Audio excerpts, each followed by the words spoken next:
నమస్తే. ఇవాళ my favourite హనుమంతుని శ్లోకం ఒకటి పలుకుతాను. విత్ మీనింగ్ కూడా తెలియచేస్తాను. మనోజవం మారుతతుల్య వేగం జితేంద్రియం బుద్ధిమతాం వరిష్టం వాతాత్మజం వానరయూధ ముఖ్యం శ్రీరామదూతం శిరసా నమామి. శ్రీరామ్ జయ జయ రామ్. మనోజవం మారుతతుల్య వేగం జితేంద్రియం బుద్ధిమతాం వరిష్టం వాతాత్మజం వానరయూధ ముఖ్యం శ్రీరామదూతం శిరసా నమామి. శ్రీరామ్ జయ రామ్. మనోజవం మారుతతుల్య వేగం జితేంద్రియం బుద్ధిమతాం వరిష్టం వాతాత్మజం వానరయూధ ముఖ్యం శ్రీరామదూతం శిరసా నమామి. శ్రీరామ్ జయ రామ్.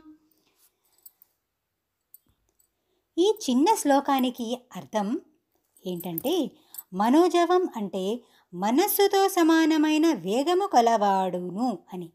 మారుత వాయువుతో, తుల్య సమానమైన, వేగము గలవాడును, జిత జయించబడిన, ఇంద్రియములు గలవాడును, బుద్ధిమతం సూక్ష్మబుద్ధి గలవారిలో అని అర్థం.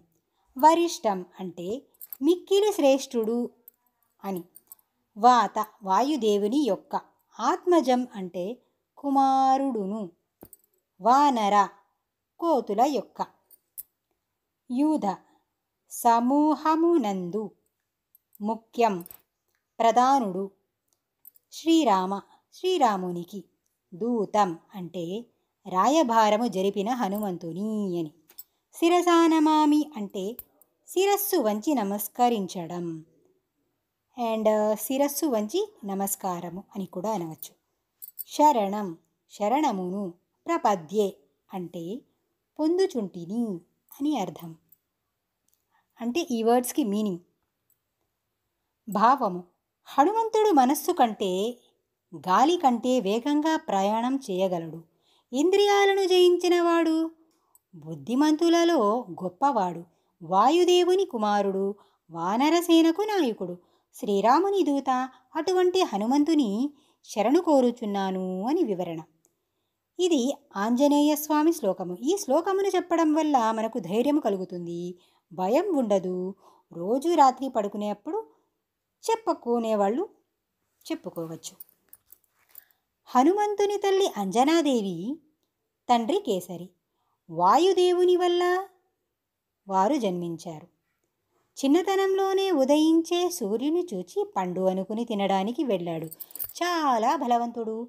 చిన్నప్పటి నుండి ధైర్య సాహసాలు గలవాడు, గుణవంతుడు. ఎవరన్నా నీవు ఎవరు అని అడుగగా రామదూతను అని చెప్పేవాడు.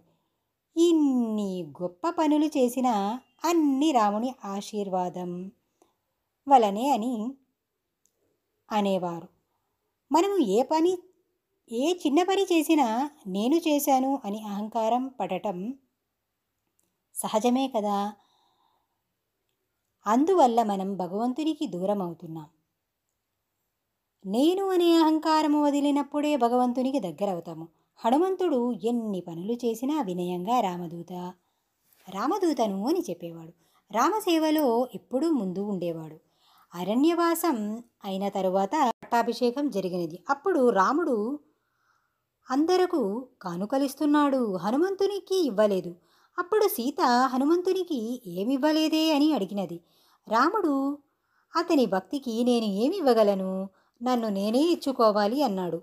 సీత నేను ఇస్తాను అని అన్నది. సీత తన మెడలోని ముత్యాలహారం తీసి హనుమంతునికి కానుకగా ఇచ్చినది. హనుమంతుడు దానిని తెంచి ముత్యం తీసుకుని కొరికి రెండుగా చీల్చి దానిని చెవి దగ్గర పెట్టుకుని చూచి అన్ని పారేస్తూ ఉన్నాడు. సీత, హనుమా, ప్రీతితో ఇచ్చిన కానుకను ఎందుకు ఇలా చేస్తున్నావని అడిగినది. తల్లి, ఇందులో రాముడున్నాడేమో అని చూస్తున్నాను. రామనామము వినపడుతుందేమో అని వింటున్నాను. రాముడు లేనిదే రామనామము వినపడదని నాకు వద్దు అన్నాడు. అయితే నీలో రాముని చూపించగలవా, నీలో రామనామం వినిపించగలవా అని అడిగినది. నీలో రామనామం వినిపించగలవా అని అడిగినది. అవును తల్లి అని హృదయం చీల్చి సీతారాములు ఉన్నారని తన ఛాతి మీద రోమము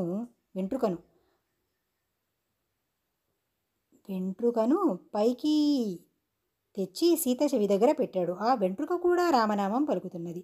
అది చూచిన సీత అతని భక్తి తెలుసుకున్నది. మనము కూడా భగవంతుని ఈ విధంగా ఆరాధించాలి, ప్రతి క్షణం స్వామినామం జపించాలి, సేవలో పాల్గొనాలి అని అర్థం.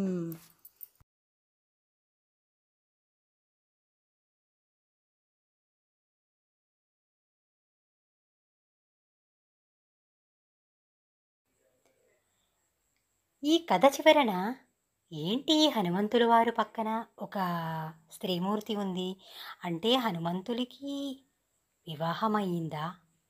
అతను బ్రహ్మచారి కదా, ఈ సువర్చల ఎవరు అని కొందరికి సందేహం ఉండవచ్చు. ఎందుకంటే కొందరు యాక్సెప్ట్ చేయట్లేదు ఆ ట్రూత్ని. బట్ నేను ఆల్మోస్ట్ 25 ఇయర్స్ బిఫోర్ ఈ స్వామివారి కళ్యాణఘట్టం స్టోరీ విని ఎంతో ముచ్చట వేసిందనమాట. అంటే ఈ తల్లి మహాసాధ్వి, పతివ్రత.